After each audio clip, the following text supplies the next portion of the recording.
moral lessons. So watch my YouTube video at the end so that you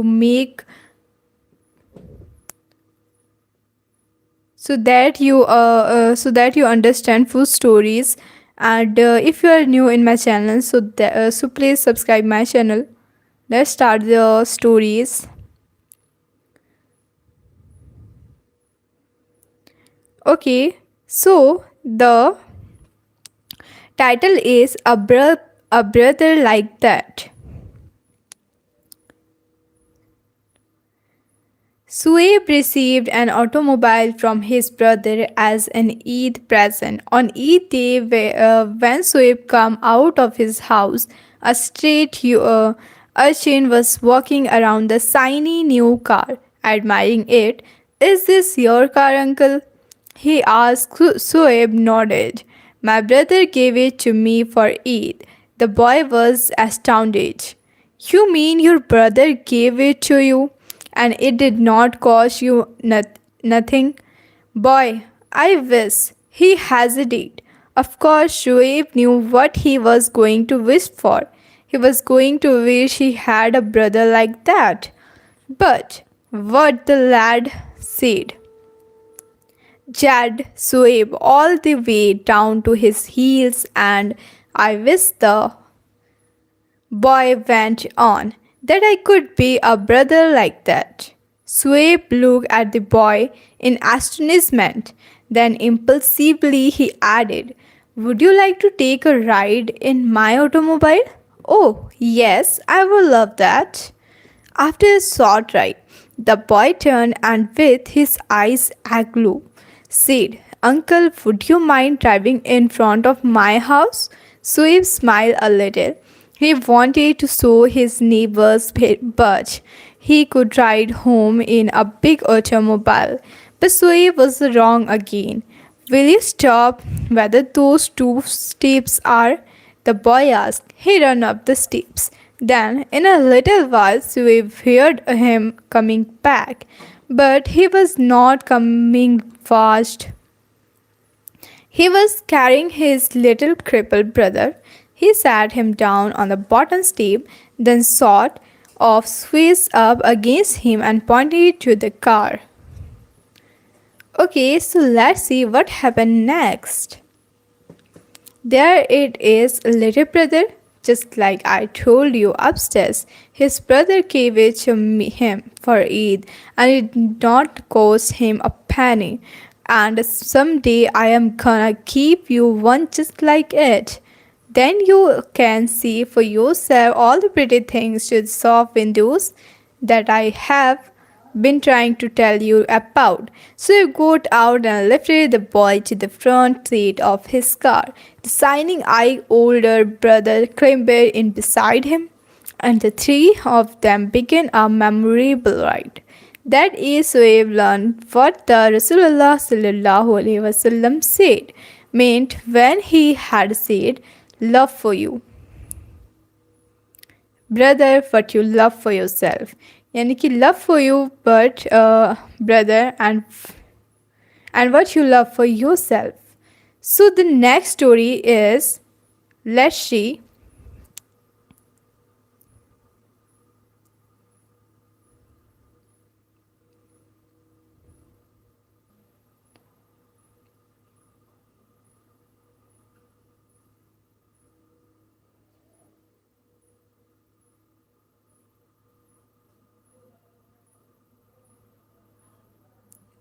Okay, so now we see the story about the power of frustration. The following story was mentioned by Brother Firoz, who is originally from Guyana,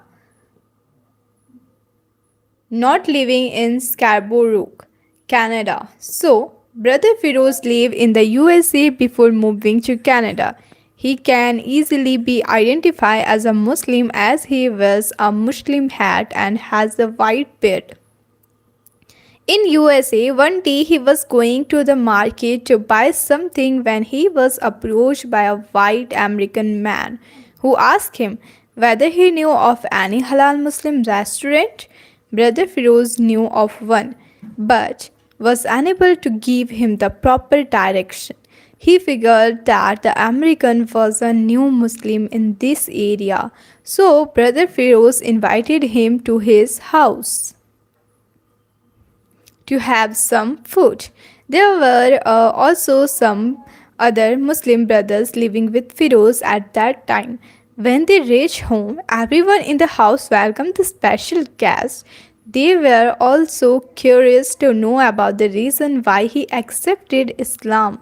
So a new brother told them that he was taking over religious course in the university. His teacher happened to be Chavez. When they come to the topic about Islam, the Chavez teach at one point, starting showing the class how Muslim praise.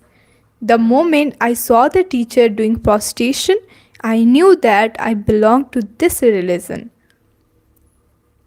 And said the new brother, this is what led to him to Islam, a simple demonstration of sajda.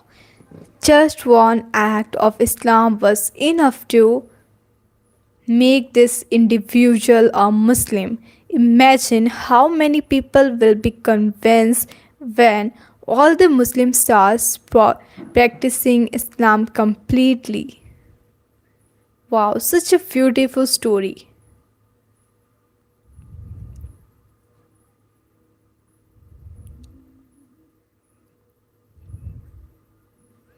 Now we see simple acts of charity.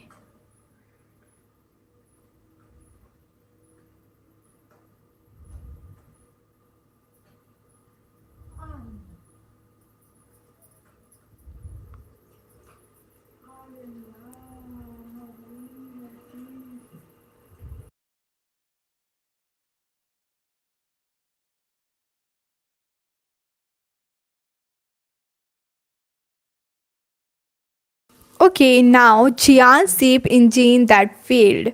Okay, so the following is an incident about an engine in the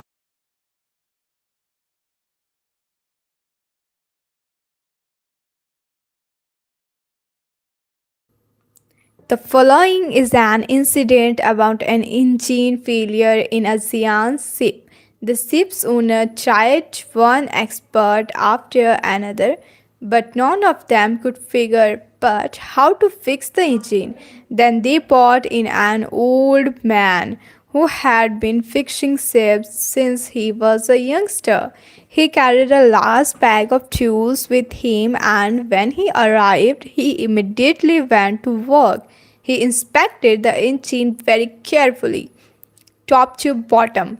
Two of the ship's owners were there watching this man, hoping he would know what to do. After looking things over, the old man reached into his bag and pulled out a small hammer. He gently tapped something instantly engine lurched into life. He carefully put his hammer away. The engine was fixed. A week later, the owners received a bill from the old man for $10,000. Watch, the owner exclaimed. He hardly did anything. So they wrote the old man notes saying, please send us itemized bill.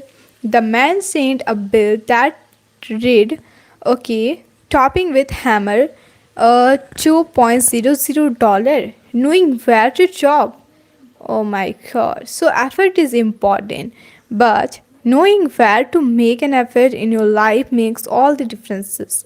Knowing knowledge in Islam is highly valued. Knowledge will benefit us in this world and in the hereafter.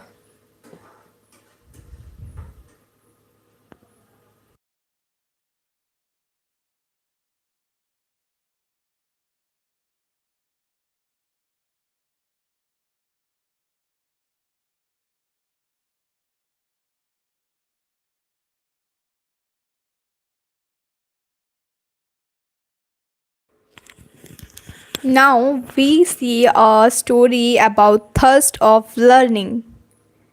So the title is The Thirst for Learning. Hazrat Abdullah bin Abbas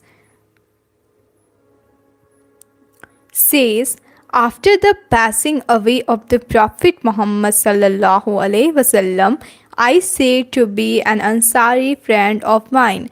The Prophet is not now with us, but a large number of Sahaba are still among us. Let us go to them and get knowledge of the Islamic practices. He said, who is going to approach you for learning a regulation in the presence of these eminent Sahaba?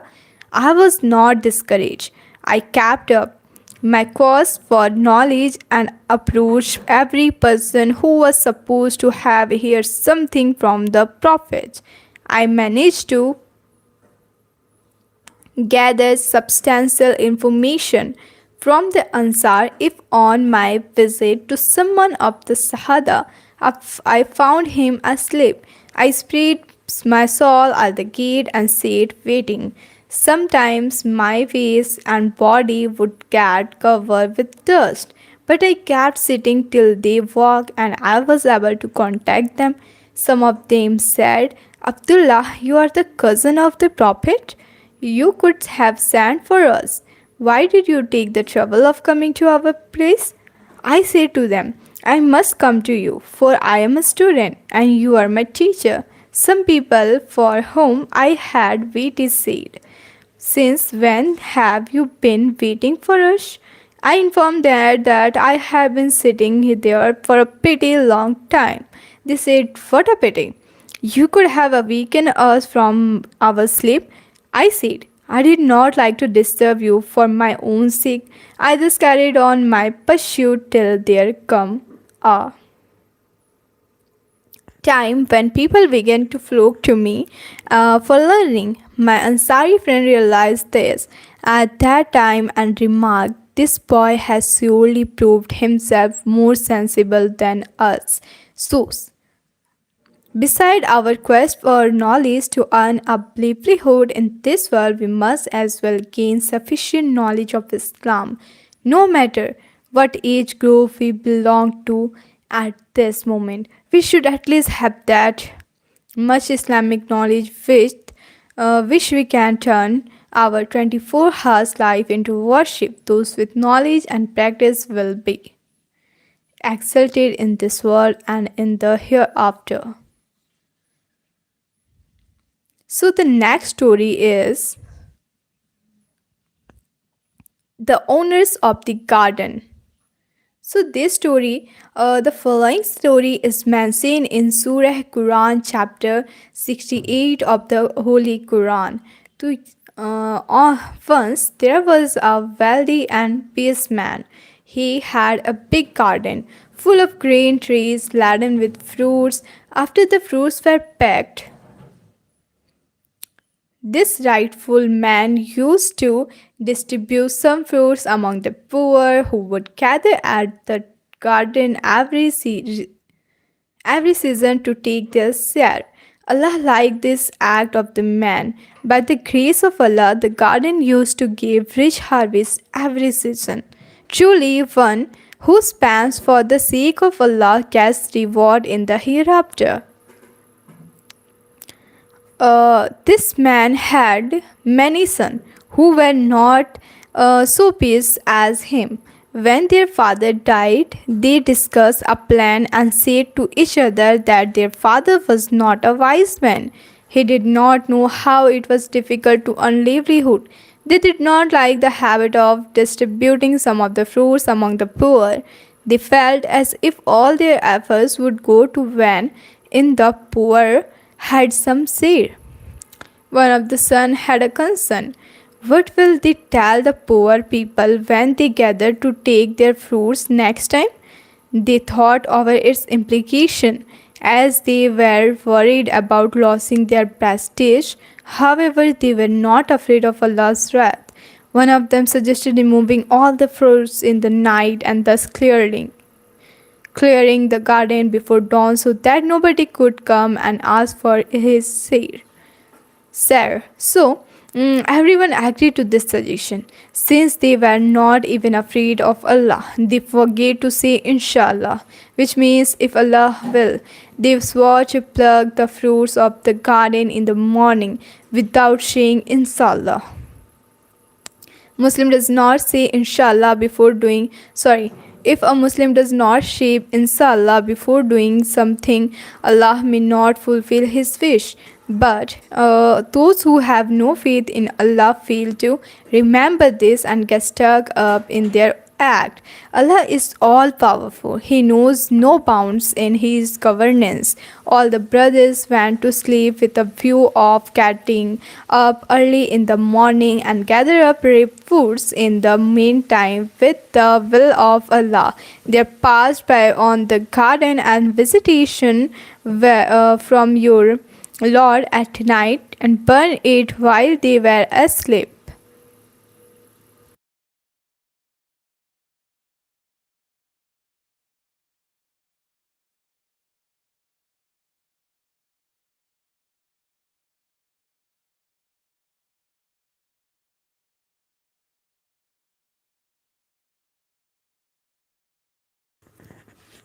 So what happened after that?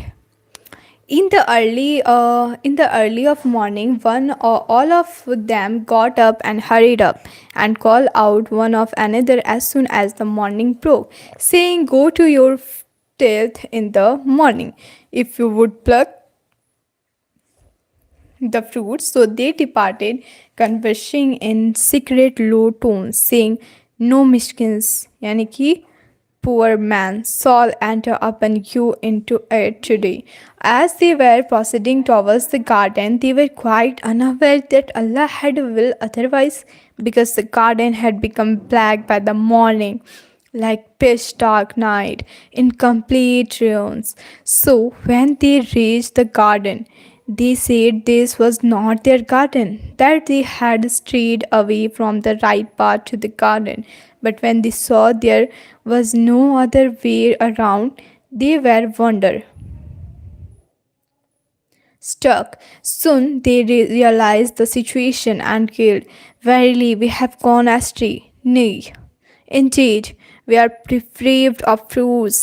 The best among them said, "Did I not say to you, why not glorify Allah?" He had been advising them earlier against this act, for he had said it is only Allah who would enhance their fruit if they continue to give away some of them in charity. All of them felt regretful over their misdeed. They turned to one another in reproach and said, "Glory to our Lord. Verily, we have been doing wrong. Alas for us, we have indeed transgressed." All of them danced out Allah's pardon and said, "We have that our Lord will give us in exchange a better garden than this."